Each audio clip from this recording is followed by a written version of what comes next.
Bismillahirrahmanirrahim. Assalamu alaikum students. How are you all? I hope all will be good.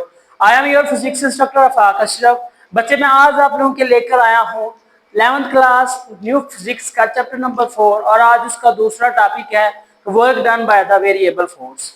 कल हम लोगों ने work done by the constant force देखा था, उसमें कब कहां पर किस स्टेप्स के ऊपर वर्क पॉजिटिव था वर्क नेगेटिव था, वो कुछ शरायत हम लोगों ने अंडरस्टूड की थी। आई होप आप लोगों को अंडरस्टैंड हो गई होगी। अभी तक आप लोगों ने हमारे चैनल को सब्सक्राइब नहीं किया तो इसको लाजमी सब्सक्राइब करें। लाजमी सब्सक्राइब करने के साथ साथ लाइक शेयर कमेंट भी लाजमी कीजिएगा ताकि इस चैनल की जितनी भी एजुकेशनल वीडियोस हैं वो आप तक पहले पहुंची जा सके। तो आए आज के लेक्चर को हम लोग दोबारा से स्टार्ट करते हैं। बच्चे वर्क डन हम लोगों ने ये चीज की थी कि जब किसी जिस्म के ऊपर कोई फोर्स अमल करता है तो वो फोर्स की समत में थोड़ा सा डिस्प्लेसमेंट तय करता है और उस डिस्प्लेसमेंट के इन दोनों के प्रोडक्ट को हम लोगों ने वर्क का नाम दे दिया था। आगे वर्क की मुख्तलिफ शराइत और मुख्तलिफ रूल्स के मुताबिक उनकी मुख्तलिफ काइंड्स हैं। कल हम लोगों ने work done by the constant force देखा था, ग्राफ की मदद से भी देखा था कि किस तरह जब एक कांस्टेंट फोर्स किसी बॉडी के ऊपर एक्ट करती है तो वो हॉरिजॉन्टली मूव करता है, यानी उसमें कोई भी रद्दो-बदल नहीं आता। आज जो है आज हमारे पास वेरिएबल फोर्स है, नाम से ही जाहिर हो रहा है कि वेरिएबल फोर्स ऐसी फोर्स है जो कि ओवरऑल कांस्टेंट नहीं रहती, मतलब वक्फे वक्फे के साथ साथ उसकी वैल्यू चेंज होती रहती है। In many cases force does not remain the constant. For example rocket moves away from the earth. Rocket जब जमीन से दूसरी दूरी की तरफ मूव करेगी, force exerted by the spring, जब किसी स्प्रिंग के ऊपर फोर्स हम लोग which increase with the amount of the stretch, जैसे जैसे हम लोग उसको इंक्रीज मतलब स्ट्रेच करते जाएंगे वो इंक्रीज होता जाएगा। पता है ना, जब हम लोग स्प्रिंग को हाथ में पकड़ते हैं तो उसकी दो स्टेट्स होती हैं, एक तो वो नॉर्मल स्टेट में बिल्कुल अपनी नॉर्मल स्टेट में होता है, लेकिन जब उसका एक सिरा खींचकर हम लोग उसको लंबा करते हैं या उसकी लंबाई में फर्क करते हैं, डिफॉर्म करते हैं उसको, then it will be the stretch increasingly, ठीक है, तो वो उसका ज्यादा हो जाएगा, उसकी लेंथ ज्यादा हो जाएगी। इसके एक्सप्लेनेशन में देखते हैं आपने बच्चे करना क्या है। ये हमारे पास एक छोटी सी शक्ल है, इसमें मुख्तलिफ किस्म के पैचेस बने हुए हैं। इन पैचेस का क्या हमारे पास रद्दोमल या काम है वो हम लोग देखते हैं। लेट्स सपोज दैट हमारे पास एक लाइन है, ठीक है, हम लोग कह देते हैं कि यहाँ पर मोशन पार्टिकल्स मोशन की हालत में और वो एक प्लेन से दूसरे प्लेन तक जाने के लिए रास्ता इख्तियार कर रहे हैं। इनके दरमियान जो बेसिकली डिस्टेंस है वो ए से लेकर बी तक, वो ए से लेकर बी तक मूव कर रहे हैं। अब ए से लेकर बी तक डायरेक्टली तो वो नहीं पहुंच सकते, उनको वक्फे वक्फे से जिस तरह का जिग-जैग आपके पास पाथ है, इसमें मुख्तलिफ जगह पर इसको मुख्तलिफ किस्म की फोर्स यानी वैल्यू एक्सचेंज करके हम लोगों को डिलीवर करनी पड़ेगी। तो लेट्स सपोज दैट यहाँ से जब हम लोग यहाँ पर जाते हैं, मतलब पॉइंट 1 पर डिस्टेंस डेल D1 अप्रोच करके और उसके दरमियान हमारे पास थीटा का बनता है θ1। फोर्स हमारी ऊपर की तरफ है क्योंकि ढलवान के ऊपर जाने के लिए हमें फोर्स इस तरह की चाहिए, तो जब वो ढलवान पर रहा है लेकिन फोर्स अपवर्ड है, जब वो अपवर्डली मूव करेगा तो फिर हमारे पास यहाँ पर फोर्स का जो डिस्टेंस वो डेल D1, इसी तरह वो दूसरे मुकाम पर जाएगा और इसी तरह छोटे छोटे पैचेस की मदद से वो आपके पास एंड पॉइंट तक चला जाएगा, यानी कि अपनी डेस्टिनेशन तक वो पहुंच जाएगा। तो लिहाजा जब हमने वेरिएबल फोर्स से किसी भी बॉडी के वर्क को ऑब्जर्व करना है या उसको कैलकुलेट करना है तो इसका मतलब हमने उसके पार्ट यानी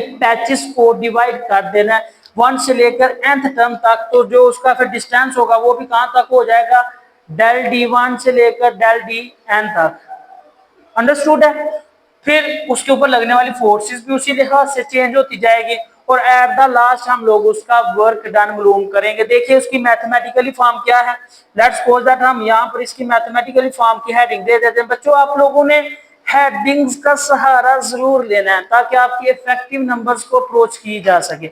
देखिए जब आप लोग फर्स्ट वर्क को डन कर लेते हैं, मतलब फर्स्ट फोर्स लगाने के बाद जब वो डिस्टेंस डेल D1 को अप्रोच चला जाएगा तो फिर आपके पास जो फार्मूला बनेगा अकॉर्डिंग टू द वर्क का फार्मूला था W is equal to F dot D, और जब इसको मैग्नीट्यूड के हिसाब से देखेंगे तो वो बनेगा FD cos थीटा।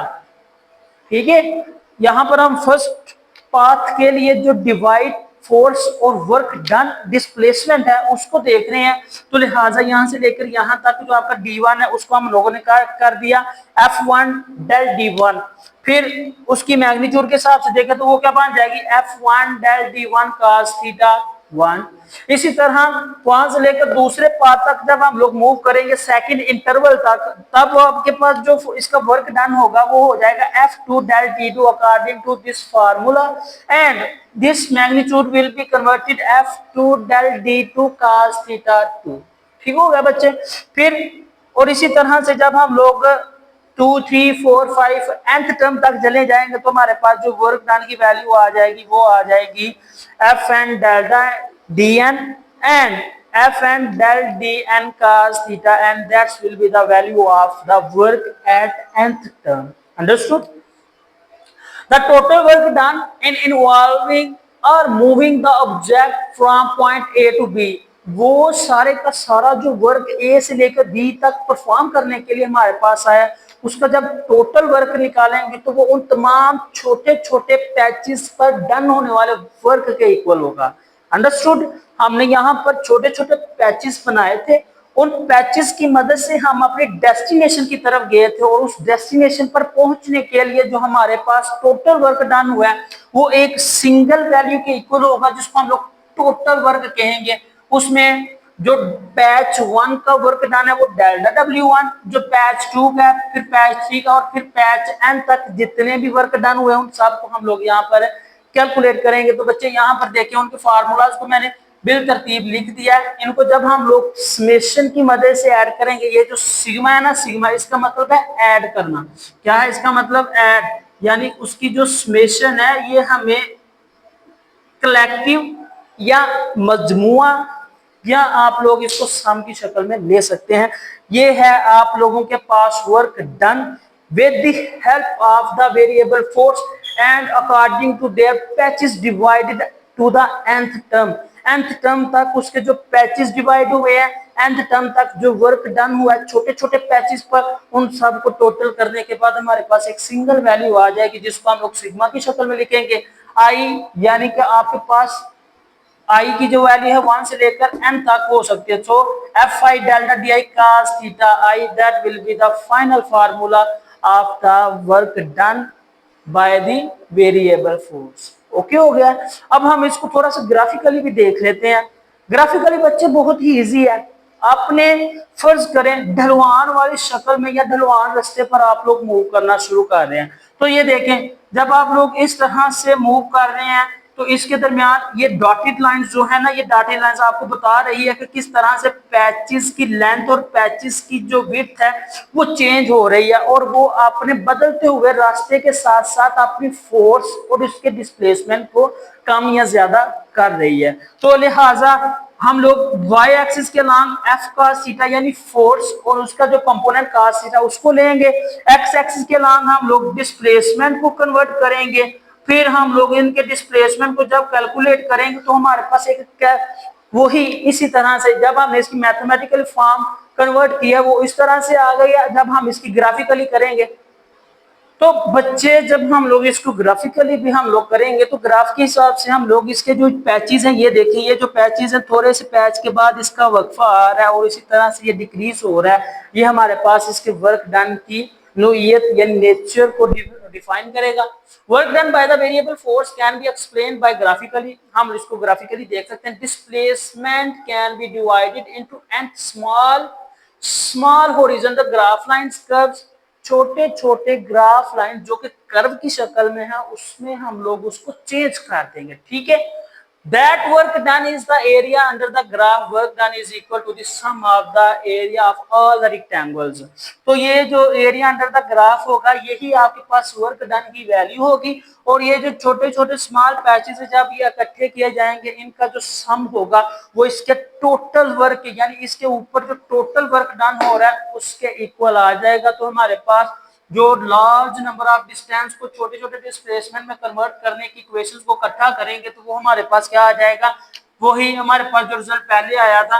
तो work total summation I to 1 and F I delta D I cos theta I, that will be the final result of your work done by doing the variable path if we take each displacement del D approaches to zero, जब हमने इसके ऊपर limit apply करनी है तो कह रहा है कि डी छोटा होने की वजह से अगर इसकी लिमिट को हम लोग अप्रोच करें जीरो को, then we obtain the more accurate result, the work done will be. तो जब हम लोग इसके ऊपर यहाँ पर भी फिर कर लें कि आपकी लिमिट अप्लाई हो रही है, limit delta D approaches to zero, यहाँ पर बेसिकली तो यहाँ पर ही आएगा, इधर ना लगाएं कोई इशू नहीं है बेसिकली, क्योंकि डी की वैल्यू इधर मौजूद है इधर नहीं है। तो फिर यहाँ पर जो डेल्टा टी होगा वो लिमिट के तौर पर, तो आपके पास एक कन्फाइंड और बेटर रिजल्ट मौजूद होगा। तो ये था बच्चे आज का आप लोगों का लेक्चर, जिसमें आप लोगों ने work done by the variable force की मदद से कांस्टेंट और उसके हॉरिजॉन्टल और मुख्तलिफ पैचेस पर कैलकुलेट होने वाले डिस्प्लेसमेंट को कैलकुलेट किया। आई होप आप लोगों को अंडरस्टैंडिंग होगी। अगर किसी भी चीज की अंडरस्टैंडिंग ना हुई हो तो बच्चे कमेंट सेक्शन में लाजमी बताना ताकि आपके क्वेश्चन का आंसर दिया जा सके। इंशाल्लाह नेक्स्ट लेक्चर में हम लोग मजीद इसके टॉपिक्स पर गुफ्तगू करेंगे। अभी तक आप लोगों ने हमारे चैनल को सब्सक्राइब नहीं किया तो इसको बच्चे लाजमी सब्सक्राइब करें, लाइक कमेंट और शेयर करना मत भूलिएगा ताकि इस चैनल की जितनी भी educational videos on basis of the new books वो आप तक पहले पहुंची जा सके। मुझे दें इजाजत, अल्लाह हाफिज।